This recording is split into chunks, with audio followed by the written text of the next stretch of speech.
Hello, Classic Crew, and welcome to another episode of The Scoop. If you are new to my channel, The Scoop is our chance to just catch up about what went on over the course of the week, chat, imagine that we're grabbing a cup of coffee together, and just kind of talk about what's been going on in our lives. I always love hearing what you guys have been up to as well, so please let me know in the comments down below. Grab yourself a cup of coffee, a cup of tea. I've got an iced coffee because even though it's fall, it's still 80 degrees outside in Nebraska, and let's get into it. So the first thing I want to talk about is a huge piece of news, a big life update, something I've been keeping to myself for a couple of weeks now, and I've been really wanting to share it with you guys, and I'm so excited to tell you that Jacob and I are moving. Jacob and I are actually moving to Virginia. So if you know, we currently live in Nebraska, but before we moved here, we did live in Virginia. My husband was studying law at the University of Virginia, and so we lived in Charlottesville for a year together, and then we moved to Nebraska, and now we're moving back to Virginia. I am really excited about it. I absolutely love Virginia. Virginia is one of my favorite places on earth. I never would have thought that growing up. I never imagined I would move to Virginia and then love it and then want to move back. But I'm really, really excited about it. Virginia is so beautiful. We have a ton of friends in the area, and it's just a lovely place to be. It'll work out well for both of us. I can work from absolutely anywhere, but Virginia is a lovely place to work. I'm very happy about it. I am going to miss Nebraska terribly. Jacob and I have loved our time here, and we absolutely loved being in Omaha. This is a great state. If you ever have an opportunity to pick up and move somewhere just for an amazing quality of life, Omaha is a wonderful place to be. Nothing is further than 20 minutes away from you. The cost of living is so low. Everything is just easy out here in Nebraska, and we have been so blessed and so lucky to have been here. I am so grateful for the opportunity that we had to actually live in the middle of the country. I can't tell you how wonderful the people are here and how wonderful life has been out here. I just feel so blessed. But I'm really excited for our next step into the future, and I really can't wait. So I'm so excited. I really wanted to share that with you for a while now. Things are going to be changing for me and Jacob a bit, and that is going to be really exciting. I look forward to new things. I look forward to changes. I am not somebody who likes the process of change, but the idea of change is great. AKA, I don't like packing up and moving and waiting to figure out quotes from movers and all of that. That's less fun. But the actual moving and getting there and doing something new is very, very exciting. But with all that in mind, I did want to let you guys know that my filming schedule is going to be off for a couple of weeks as we are moving, as we're getting things in place. It's just a little bit tricky to get everything done. And I did want to let you know that I'm not going to be able to put out 4 videos a week for a couple of weeks. I think I'm going to be doing 2 weeks with just 1 video, and then I will be back on schedule. Hopefully, there may be a couple of videos that won't be in my normal studio space. Of course, when we move, I will still have a studio, so I'm going to have this space set up. You probably won't even be able to tell the difference. But if we're in the midst of moving and I still need to put out some videos, you may get some sort of weird looking background that isn't actually something that is normal to us. So I apologize in advance if that's the case, but I did want to let you know that I will still be putting out a video next week and the week after, but it'll just be 1 video as opposed to 4. So look out for that on Wednesdays. And then we should be back to normal programming if everything goes well. So we shall see, but I did want to let you guys know about that. If you're from Nebraska or if you've been to Nebraska, let me know in the comments. I'd love for you guys to share your favorite things about being in Nebraska. I have absolutely loved it here, so I want to keep talking it up so other people know how great it is. And if you are from Virginia, I'd love to hear what you love about that, since that's where we're heading. So I just wanted to let you guys know I'm really excited about this, and let's move on to the next thing.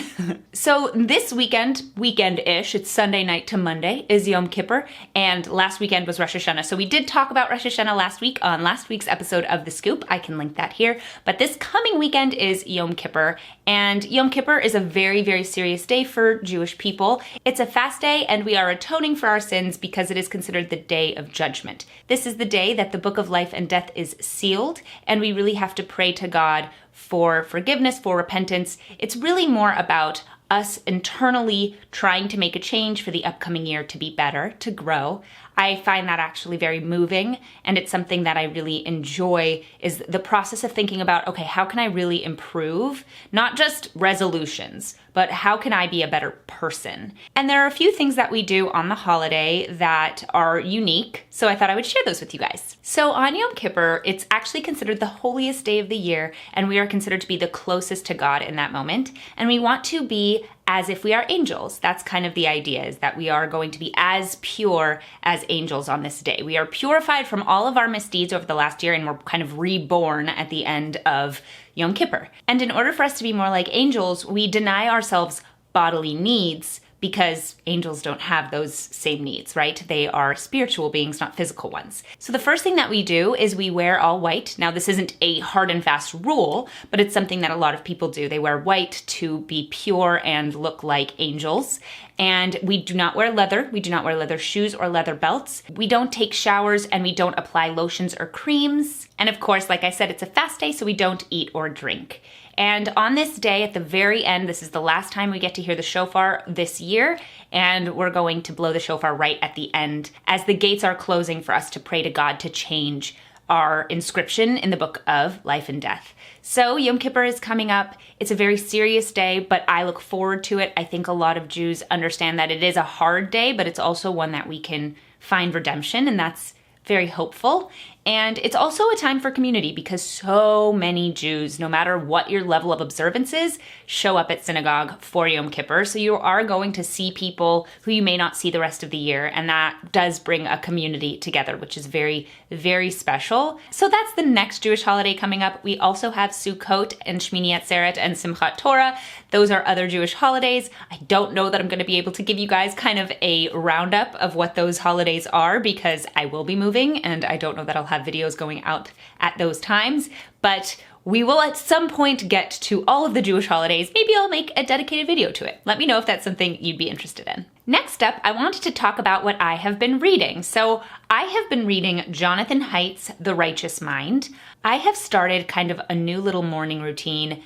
I generally kind of switch in and out of morning routines. I'd like to get a little bit more solid with it, but lately I've been doing a morning routine that I've been really enjoying, and that has been waking up, kind of letting the sun stream in while I drink a cup of coffee, whether that be iced or hot, and then reading The Righteous Mind with a notebook so I can take notes. And it just really allows me to focus. And there are certain books that I really want to read and remember things and kind of engage with.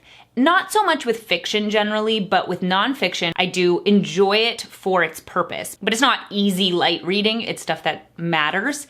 When I want to engage with it, I will sit down with a notebook and a pen, and I'll really take notes on what I'm reading. So I'm pretty early on in the book. I'm really enjoying it so far, and I've been finding that really taking the time to take notes, just kind of sit in the quiet in the morning while the sun streams in, it makes me feel more productive early on in the day. And I really like that. I think in my dreams, I'd really like to add to this morning routine and start reading a little bit of the Torah each day, as well as saying my morning prayers more consistently, because I'm not always consistent with that. But that to me would be a really good way to spend my mornings, making me feel more productive. I'd love to hear what you guys are reading, because I know you guys are big readers, so I'd really love to hear what kind of things you've been reading lately. If you've read Jonathan Haidt's The Righteous Mind, I'd love to hear it in the comments, so let me know. Next up, I wanted to talk about the death of Ruth Bader Ginsburg. May she rest in peace. I may not have agreed with many of her rulings while she was on the Supreme Court, but I did want to mention one thing that I think we can all learn from her, and that is about her relationship with Justice Scalia. Justice Ginsburg and Justice Scalia were always very good friends. And I think that's a really important lesson for us in today's day and age, where the political divide is so large, if you even try to cross it, you're gonna fall into the ravine. We can have friends who have different views than we do. I know that I do. I have plenty of friends who disagree with me. But just because they disagree with me doesn't mean we can't view them as people, doesn't mean that they can't view us as humans, doesn't mean that they're bad or that we're bad. It just means that we can disagree, and hopefully we can all work together to make this country a better place. But the fact that we've made it so polarizing to have a conversation with someone who is on the opposite side of the aisle, it just means that this country is going to get ever more divided. So if there's something that we can take away from the passing of Justice Ginsburg, I think it's that we can still be friends with people even if they disagree with our political views. And that is an inspiring thing to see. And last but not least, I wanted to talk about Amy Coney Barrett briefly. People think she's going to be the next Supreme Court nominee. And I actually met her about a year ago, maybe 2 years ago, at the Federalist Society's meeting at UVA Law. And she was lovely. She was a lovely, lovely woman. It was when Classically Abby was really in its infancy, and I spoke to her about it a little bit, and she was so kind and so interested, and I look forward to seeing what happens with that. That's it for today's video. I hope you guys enjoyed it. I'd love to hear all of your thoughts in the comments below. Thank you guys so much for watching today's video. Please subscribe to my channel and blog if you haven't already. Head over to my Twitter, Instagram, and Facebook and follow me there. Hit that notification bell to get notified of all my new videos. Hit that like button. Please head over to classicallyabby.locals.com if you'd like to support my channel, see more of this content, and be part of our community. And I'll see you guys in my next video. Bye!